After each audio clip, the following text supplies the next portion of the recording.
মালদার কালিয়াচক থানার জালুয়াবাধাল গ্রাম পঞ্চায়েতের উত্তর কদমতলা লালমাটি মোড়ের ভাগীরথী নদী থেকে অজ্ঞাত পরিচয় এক যুবকের মৃতদেহ উদ্ধারকে ঘিরে চাঞ্চল্য ছড়ালো রবিবার।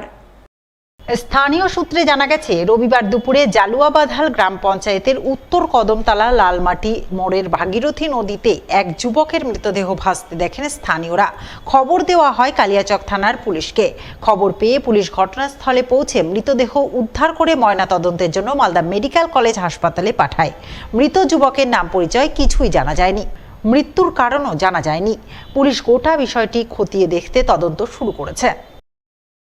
মালদার মানিকচক গ্রামীণ হাসপাতালে মাতৃমা ভবন নির্মাণে নিম্নমানের কাজের অভিযোগ, আর এই অভিযোগ তুলেই কাজ বন্ধ করলেন স্থানীয় বাসিন্দারা। অভিযোগ, নিম্নমানের ইট বালি সহ বিভিন্ন সামগ্রী ব্যবহার করে চলছে নির্মাণ কাজ।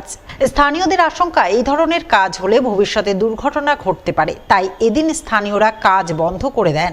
তারা সঠিক কাজের দাবি জানান। উল্লেখ্য, প্রায় 9 কোটি টাকা ব্যয়ে মানিকচক গ্রামীণ হাসপাতালে চলছে মাতৃমা ভবন নির্মাণের কাজ। কাজের তত্ত্বাবধানে রয়েছে পূর্ত বিভাগের আধিকারিকরা। আজ বন্ধর ব্যাপারটা আসলে আমরা যেটা দেখলাম, এখানে 2 নম্বর ইট দিয়ে কাজ হয়। আমরা যেটা জানি, সরকারি কাজ কোনো দিন টেন্ডার হয় না 2 নম্বর কাজের ইটা। আর এই যে ঢালাইগুলো করেছে, নিচে ফোক আছে। আমরা বলেছি, আমরা সমাজবাসী বলেছি, কাজ কিভাবে হবে যাতে ভালো করে হয়। আমাদের এমএলএ সাহেব আছে, তাকেও আমরা বলবো যাতে ভালো করে সুষ্ঠুভাবে কাজ হয়। এই কাজগুলো যেভাবে হচ্ছে, এটা তো খারাপ কাজ। ও তো সরকারের টাকাটা নিচ্ছে, রীতিমতো টাকা নিচ্ছে টেন্ডারের। তাহলে এইভাবে কাজ যে করছে, আমার মনে হয় না যে এটা কাজটা ভালো হচ্ছে। ভবিষ্যৎ খারাপ হবে এটার। আমি চাইছি যাতে ভালো করে কাজ হয়। ভেঙে পড়তে পারে, ভবিষ্যৎ এর খারাপ আছে।